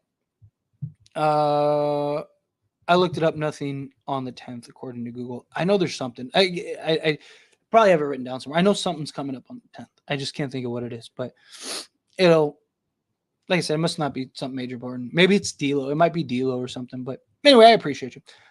Bring back Drummond, please. Braun knows the back doors of Cavs Arena talks are happening. 100%. 100%. There's no way that it's not happening. I love Christie, but going into the season with him starting is simply not a good plan. I mean, depends on the strides that he takes. Depends on what he has. You know, I mean, even Austin Reaves, like if you said not this past year, but the previous year, like if you said Austin Reaves is getting heavy minutes and starting, we're not going to be very good. You know, or if I told you that we would have been good, people would have said, you're crazy, right? Austin Reaves is a second-year player. He did nothing his first year, blah, blah, blah. I don't know. It depends on the strides. Some of our best lineups were with Max Christie because his defense, like, don't get me wrong, he lacks discipline and like there's concerns about that, but I don't know. It depends on the strides and can he work out his kinks during the regular season? It just depends. Who would you bring back this coming season? As far as like our guys, that you try to bring back Taurean Prince. Christian Wood is already back. I wouldn't mind keeping Cam Reddish and Jackson Hayes around because they're just kind of vet minimum guys. Like if they're willing to kind of accept whatever role is given to them. And I think they'd be good for development guys. That's pretty much it, right? Like it's pretty much all. Like I wouldn't mind keeping any of the guys. We just got to upgrade in other areas. Upgrade the key guys is what I want. Nick Richards would be the perfect pairing next to, 100%. Next to 80. I am with you. So why not just sign D'Lo to whatever money he wants, then use that as salary to trade? Like, isn't that the obvious thing to do? What's stopping that from happening? Because the problem is like if you give him too much money, right? Like, so like if it's like if he's willing to take like a 1-year deal overpay, right? Like could you do what Indiana did with like Bruce Brown, right? But if he wants, it depends on what D'Lo wants. If he's looking for like a long-term deal, right? Like he's looking for say 4 years, 80 million. You can't do that. Because now you're kind of tied to D'Lo, and if it doesn't work out and he's bad or something happens, now you're stuck with him. It's a tough spot. Like it's not as straightforward. Like ideally, you give him something like like what he just signed. You give him like 25 million, 1+1 at 22.5, so say 2 years, 45 million, something like that, or 2 years, 50 million, something like that. But like have like a player option or team option the second year to where maybe you could use him to trade. Lakers got to get depth, not a third star, and try to go for Mitchell Robinson at center back. Problem is Mitchell Robinson can't stay healthy at all. Guy cannot stay healthy to save his life. And as far as depth, like depth is great, but you need guys to show up, right? Like again, you look at Minnesota, right? Like yeah, they have depth, but they're only running like 7 guys, really, right? And then you look at Denver. Denver has 5. Boston has 5. Like all the top teams are really running like 5. Like depth hasn't been as impactful this year, right? Like you just need like 7 guys. Is when everything is official. All right. Yes. Should the Lakers trade for role players like Clint Capella and DeAndre Hunter? I wouldn't hate it. You got to get to me, you got to get that bigger impact guy. Like, so if you could do something where you get DeJounte Murray and like a Hunter, or DeJounte Murray and a Clint Capella, I would do that. I'd be all for that. OKC beat Denver in the regular season easy. So you don't think that they have a chance? Nah, regular season and playoffs are very different. We have seen numerous times over the history of teams getting swept. I mean, look at LeBron with like Toronto and Atlanta, right? Remember when he was with Cleveland and Atlanta's winning 62 games and they're sweeping Cleveland in the regular season? And then what happened every year? They went and they played in the playoffs and they got swept every single time. Same thing with Toronto. Same thing with all that. Regular season and playoffs are very different things. Very different things, right? I'm not saying Denver sweeps them or anything like that, but I think it's pretty swiftly. There's still a possibility the Lakers can trade for DeJounte Murray, $25 million, using sign and trade for max, $28 million in Rui. Yeah, I mean, if Orlando would do something, or not Orlando, Atlanta would do something like that. If they want max, depends on if they want max or not. Braden, Kelly Oubre, and Malik Monk. Problem is, you don't like Kelly Oubre. You might be able to. Malik Monk, I don't see a scenario where that happens. He's going to get a bag. How do you feel about Spencer? I feel like he would be good back, and fans would hate that. I would love to see Spencer Dinwiddie back. I just don't think. I think he's going to go chase the bag because all the Lakers could offer him is the vet minimum, and I think he'll go try to get more than that. But if you told me, oh hey, you could sign Spencer on a vet minimum, I would do that 1,000 times. I think Spencer Dinwiddie could be fantastic for the Lakers. I just think you had a head coach that played him out of position, didn't know how to properly utilize him, and couldn't get the best out of him. Let's see. Is Murray, Caruso, Bridges, Braun, AD possible? Technically, yes. If we don't get Mitchell. So, like, you could trade for Murray and Caruso.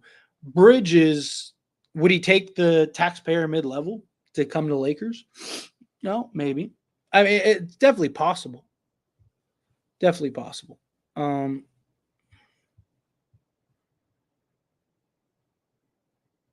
Let's see. I didn't want him at first, but DeJounte Murray grew on me. DeJounte Murray would be great. He would. I'd jump all over DeJounte Murray if you could. Against Denver series, will you still use the same small ball rotation if you're Coach Ham? And what we're like, if you had the same roster right now, I mean, like it spots, right? Like, problem is he liked to just run it willy-nilly, right? Like, and you had guys like Christian Wood, like there's spots where Denver against the Lakers runs go small, right? Like Denver loves to take out Jokic and put Aaron Gordon at the 5. Like in a spot like that, to me, like you could throw Christian Wood or you could throw LeBron at the 5 and then just go wide and just kind of go fast pace, right? I just think he went about it incorrectly. Lakers could also maybe get Clint Capella, depending on who the Hawks pick at number 1 spot, hinting Alexander Starr. I think that they get Sarr or, yeah, I would love to get Capella. Again, it's all just about the price. James Borango, I don't like him personally. Tyler, I wish we could get Isaiah Hartenstein, but he's going to get paid. Yeah, he's going to get a bag. I would love Kelly Oubre. I wouldn't mind that at all. What backup center who deserves starting minutes would you trade for? What backup center? Problem is, not a lot of great backup centers. Like a center that I would get, that I would trade. Like there's a couple centers I would trade for, like Nick Richards. I wouldn't even like Andre Drummond. You could just sign now, but I wasn't against trading for him this past trade deadline. Like Samuel Valanciunas, right? Could you work out something where you sign and trade for Valanciunas and Brandon Ingram? Problem is not a lot of like backup guys. But he takes high volume threes and misses a ton of them. I don't know how that would work in our drive and kick offense. Tyler, I'm tired of Laker fans blaming Bron for everything as if he isn't our most consistent player. Fan base actually pissed me off. Yeah, I mean, people always want to just blame somebody. People forget we were abysmal before LeBron came. Didn't the Suns beat the Wolves all season? Exactly. Make trade for DeJounte Murray and D'Lo leaves. Do we still get the non-taxpayer mid-level? Depends on, I was saying no, but it depends on how that trade happens. I'd have to look at the number. I'm not 100% sure off the top of my head. I believe so if you were to match salaries exactly. But Atlanta supposedly wants to shed a little salary. So they might not want, they may try to work something out to where it's not like full. So I don't know. It just depends on how that trade breaks down. Because the Lakers could technically the Lakers could do something like Rui and Gabe Vincent and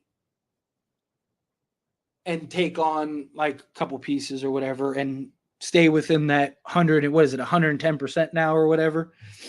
And I don't know. I have to, like I said, it depends on how the trade gets structured. If it turns into a 3-team, a couple things. But straightforward, yes. Like if it's just salary, I believe yes. Lauri Markkanen is ideal star. We need get his size, athleticism, shooting perfect for Anthony Davis. I would love Lauri Markkanen. Problem is the asking price for him is like insane. Trade one and a swap NAR and Jalen Hood-Schifino for Murray. I would be all for that. Vando's energy fundamentally changes the dynamic of our defense. He legit took Luka and Edwards out of their game last season. Handle is insanely underrated facts. Could Brogdon from Portland be available? I wanted him so bad at the deadline, like he could be so good off the bench. Yes, problem is making $22.5 million, and two, that guy can't play more than like 50 games a season. So like, how much can you count on him? And two, like, what do you have to give up for him? Murray, Markkanen, Jared, LeBron, AD, thoughts. I would love it if it could happen. Problem is you're not going to get Markkanen and Murray. Like, because it's going to Lakers they have 3 firsts, I think, 2 pick swaps, 5 seconds, something like that. Laurie, like, Utah wants like 4 firsts just for Markkanen. Even if they drop that in half and they get 2 firsts for Markkanen, you're going to have to give up probably 2 firsts for Murray. I just don't see, like, the Lakers have assets. I just don't think they have that many assets. Can we land Ayton? Even if we could, personally, I would stay as far away from him as possible. But it will tank our defense. Ayton has a lot of potential as a center, young center, but he's not. I want him to stay away from the Lakers. He's got a lot of attitude issues. DeJounte and Garrison Matthews for Rui, Austin, 2 firsts, and then trade Dorian Finney-Smith, Nick Richards. I would love that. Let's do that. I don't want to see Markin and LeBron guarding Michael Porter Jr. EFX. Bronny, the next Steph at the combine. Yeah, FX. Dude shooting lights out. If we can match the salaries, I think so. Like I said, I think so. How about Mikal Bridges? I would love Mikal Bridges, but again, they turned down something like 4 firsts and like a bunch of other shit for Mikal Bridges. Like they're heavily overvaluing Mikal Bridges. Let's see. I don't think we're getting Murray. I think Atlanta will keep. I've said it before. I think we end up with Trey Young. Like genuinely, I really do. I think we end up landing Trey Young. I'm not like super sold on it, but it's just there's been so much smoke about Trey Young going to the Lakers that like it's getting to the point where you almost have no choice but to believe it. Right? Like I think either Donovan Mitchell, like the only way I don't think we land Trey Young is if Donovan Mitchell actually does force his way to the Lakers. Let's see if it would be interesting if Lakers could get Zach Edey, just to have another big body down low. The only downside is his experience. Pelicans own all of our picks. Yeah, but if the Pelicans give up our pick, give us our pick this year, then you do it. I'm not high. I know a lot of people really like Zach Edey. I'm not super high on Zach Edey. Right? Like if you get him with like the 55th pick, then sure, but 17th I would stay away from. I have a feeling LeBron was at the Cavs game to get the Lakers. No, they better do something and draft Bronny and put pressure on them. I think it was to recruit.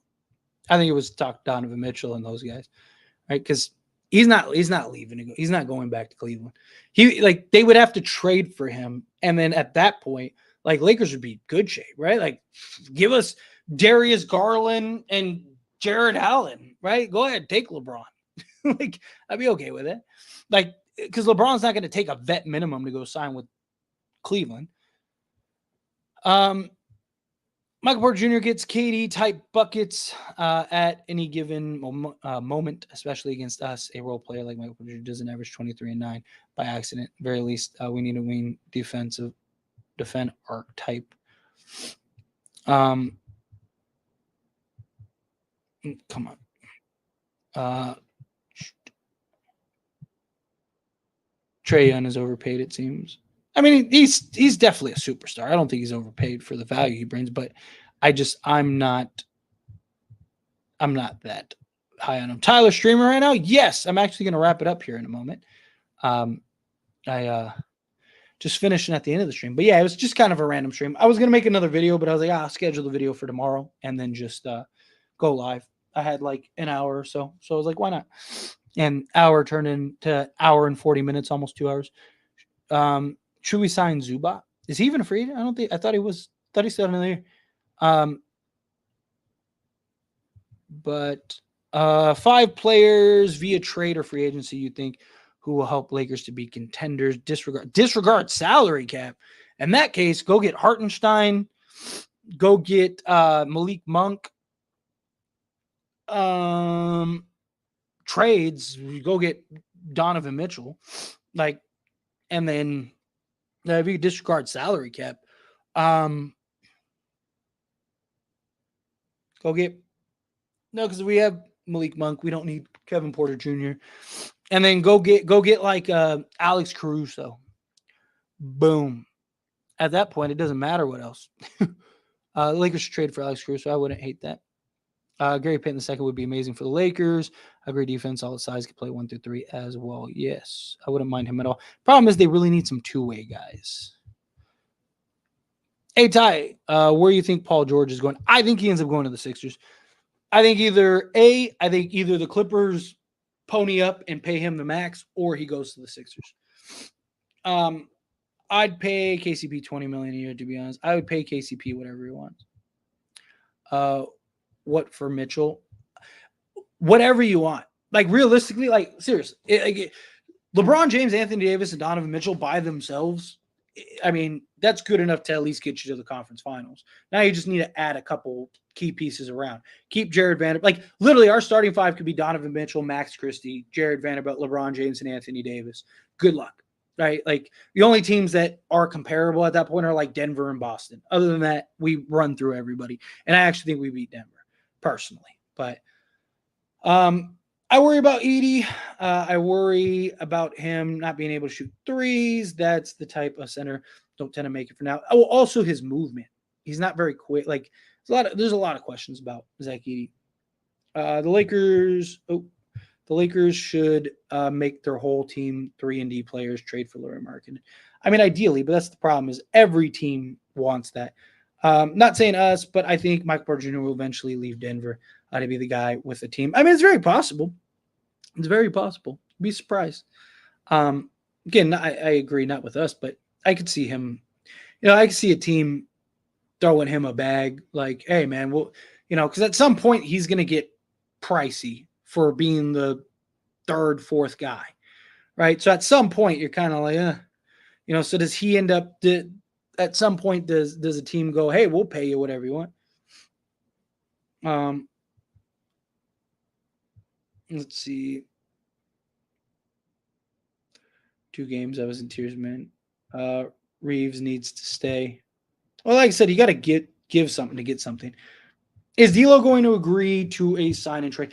It depends. Depends on what his market is, right? Like, if all his offers are only, $15 million a year deals or whatever, right? Like, then yeah, it depends on also the teams, right? Like, so like a team like Orlando, they might look at it and go like, yeah, we could sign D'Lo and give him $19 million, or we could go sign, a Klay Thompson or something like that, or a Paul George or whatever, and then go work with the Lakers to go work out some trade, kind of clear up some of this log jam stuff that we got, and then go get that. I just think it depends on the circumstance.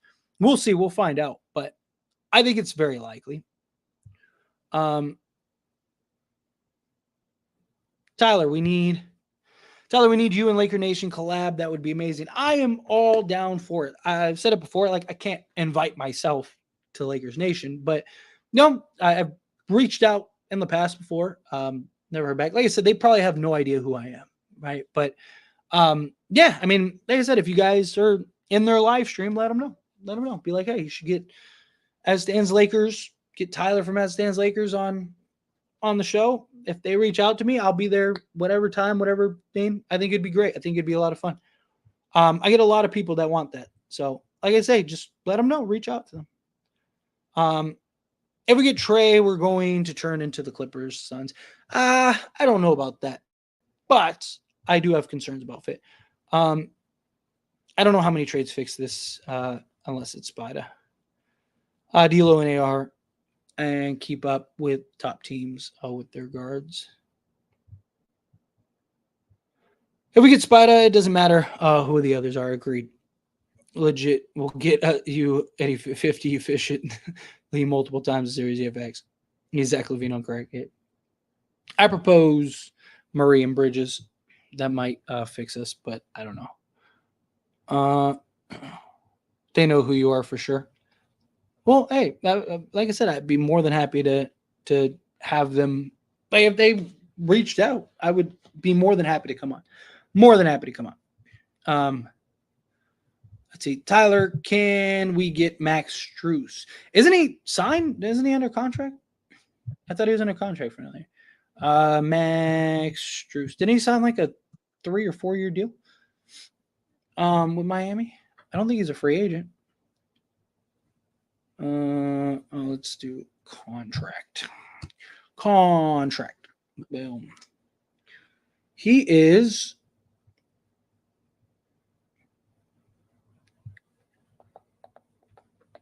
what the heck? What the heck? That was wild.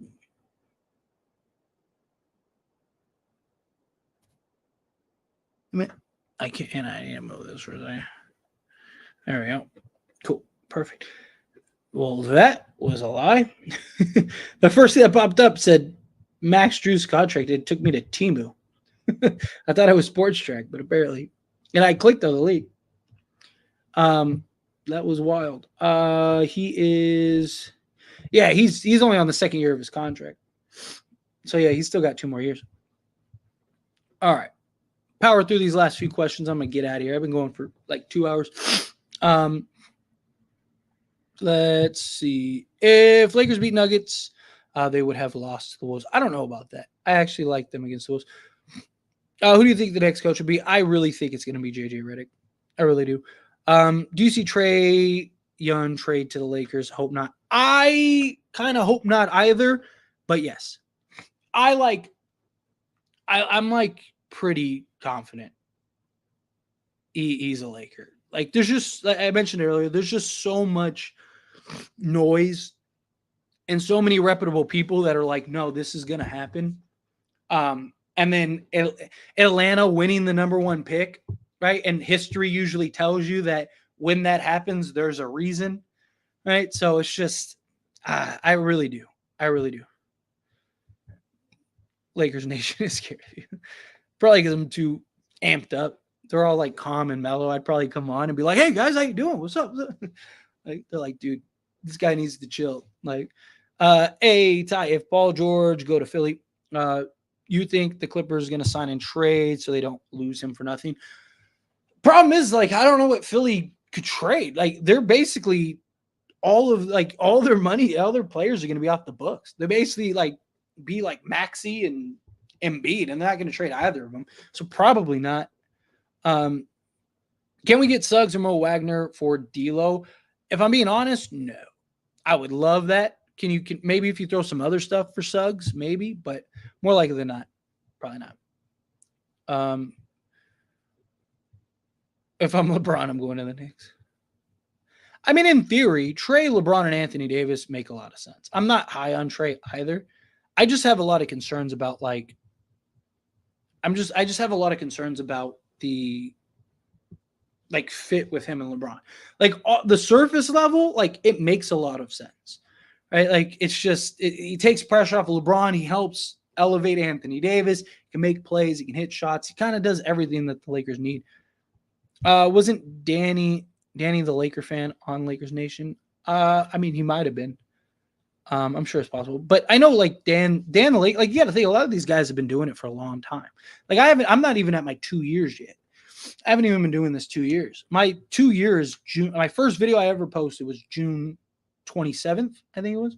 So I'm still like a month and a half away from my first video, my 2 years. So, a lot of these guys, they've known each other. They've kind of all started at the same time and stuff like that. Like I'm just kind of the new kid that came in and kicked the door in and was like, hey, Tyler,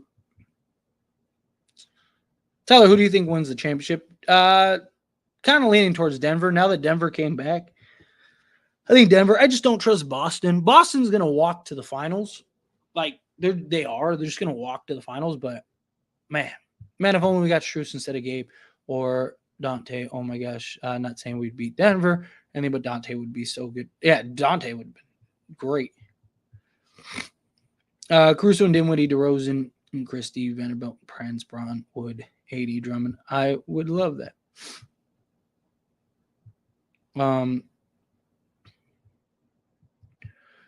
Trey folds in some playoff games. Yeah, but a lot of people hold him to this most recent one. People forget, like, he came off of hand surgery. I mean, and one thing you could say about Trey Young that you can't say about any of these other guys is he's led a team to the conference finals essentially by himself. So I don't know. Like, again, I'm not big on. If it happens, I'll be stoked. If it happens, cool, we'll talk about it. I'm not super stoked on it. Again, on paper, the idea makes sense for now and the long term, right? But I have a lot of concerns. Sean Davis was advocating for Trey so hard, I was just laughing. Yeah, like I said, I mean, again, it makes sense on the surface. It makes a lot of sense. I have concerns. I have a couple concerns. D'Lo, according to reports, might have interest from the Magic, Spurs, and Bulls. I think it came from the Athletic. Yes, Orlando's pushing for him hard. Orlando was trying to trade for him at the deadline. That's why I think it'll end up working out as like a sign and trade. I think D'Lo will probably opt in. and then one of these teams will go and trade for him because they won't have to give up anything really because you're kind of just doing them a favor. So it'll be kind of one of those things of like, all right, we'll just do this for fun because all those teams could sign him outright. But I think what will happen is he'll opt in. These teams are going to want to sign other guys, and they're going to sign those other guys, and then they'll trade for D'Lo.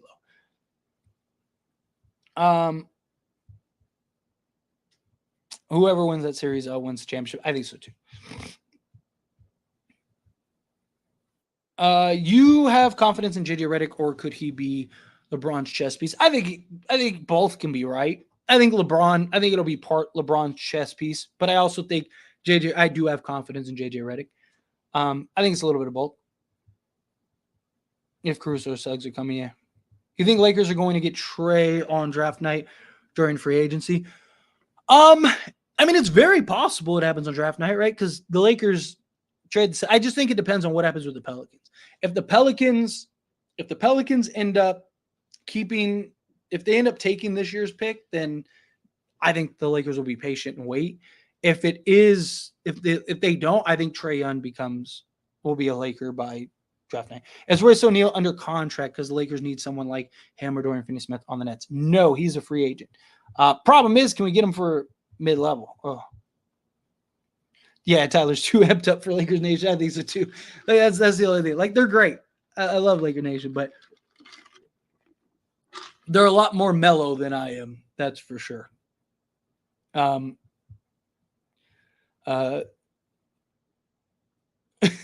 that coach, they way too calm VFX.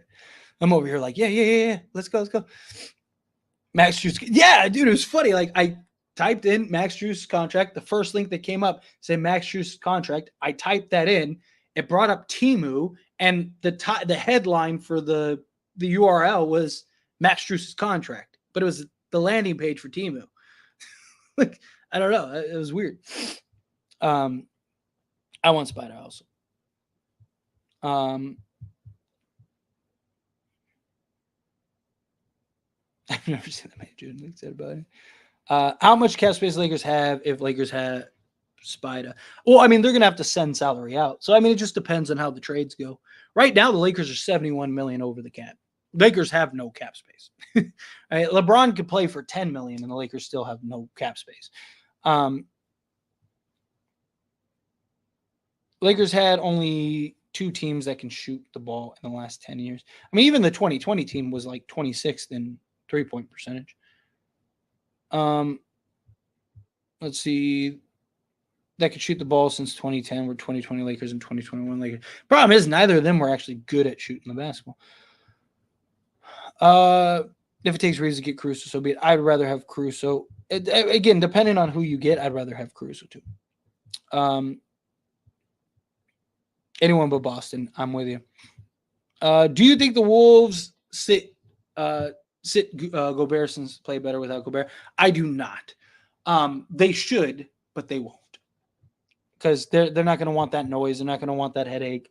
And then if they ever want to trade him, there goes any opportunity to trade him. Let's see. Trade makes sense if LeBron leaves. If he stays, then no. Yeah, if LeBron wasn't on the Lakers, I'd be screaming to go get Trey Young. But the problem is he isn't. Denver was really just going around with us. They got a whole stage 2 and 3 left in the performance yet. Who do you want back from the Orlando Magic for a D'Lo trade? Who do I want back, or who do I think will get back? Because there's several guys I'd want back, right? Like, I would love to get, like I said, Jalen Suggs, Wendell Carter Jr., Jonathan Isaac, any of those guys. Bring them on board. Realistically, who do I think will get back? It'll probably be like a Gary Harris and a Cole Anthony or something like that. If D'Lo picks up his option, can he be traded immediately or like December 15th? I mean, yeah, if he picks up his option, you could trade him whenever. So you could wait, you could do whatever. That has too many bums on this team. Celtics are too ISO heavy, especially late in the fourth quarter. Yeah, they get off of what works for them. I don't trust them. thing is, Boston's firepower can easily backfire on them. Look at how close the game was today. The execution is extremely questionable. Yeah, Boston's just one of those teams. Like, they love to shoot and take themselves out of games. And that's why I just don't trust them. Your best player disappears at times. It's just Rudy Gobert keeps getting played off the floor in the playoffs every year. Shake him head. Yep. Hey, buddy. Anything on coaches or Donovan Mitchell? Nothing yet. I will have a video up in the morning about LeBron going to Cleveland. There's a lot of speculation about that. I'll kind of touch on that. But nothing like concrete. No like crazy news or anything. But the NBA needs to expand because too many players can't develop since they are so stacked teams, e.g. Austin Reaves. Yeah. Well, we're supposed to be getting a couple expansion teams soon, so stay tuned. But anyway, I've been going 2 hours. I'm going to skate on out of here. I appreciate you guys hanging out with me. I know this was kind of like a impromptu live stream. So, but I appreciate you guys hanging out with me. I appreciate you guys coming on, and hit that like button on the way out. Hit that subscribe button. If you haven't done that, make sure you do that. Yeah, I like I said, I'm going to try to get a schedule once we get closer to the off season. Start getting things. I'll try to get a schedule to work like regularly. You guys know, but again, I appreciate you guys. You guys are awesome. I know it says his signature. I'll stay on here for 10 more minutes and it skids out 40 minutes later. Straight comedy. Every time. It's because I get caught up. You know, I do the live stream and then you guys ask questions and I get all into the conversation. I'm only human. But no, you're right. You're right. I say it every time, you know, it's like, oh, okay, he's got one more hour in him, but I appreciate you guys. It is, it's fun. I genuinely love it. I do. And, Wesleyan, Tyler, not Trevor, other white guy, but you know, I get it. White guy with glasses. It's fine, but you have a good evening as well. And I appreciate you. Nonetheless, I appreciate you, even though I kind of look like Trevor. When are you streaming again? I don't know for sure. I want to try to get a schedule, but probably a couple days. Just look out. This one was just random. I usually want to try to get a community post up or something, so I'll try to let you know. Plus, I got a couple things in the works right now, so I'm trying to like get that stuff up. But anyway, I'm gonna get out of here. Again, I appreciate you. Oh, I see you just subbed. Thank you for subbing. You guys are awesome. Tyler, you didn't mention Dr. Pepper. Oh, I had Dr. Pepper in my Carl's Jr. earlier, but now it's gone. So gotcha. But the imposter, Trevor. Appreciate you guys. I'll get out of here. See you soon. Peace.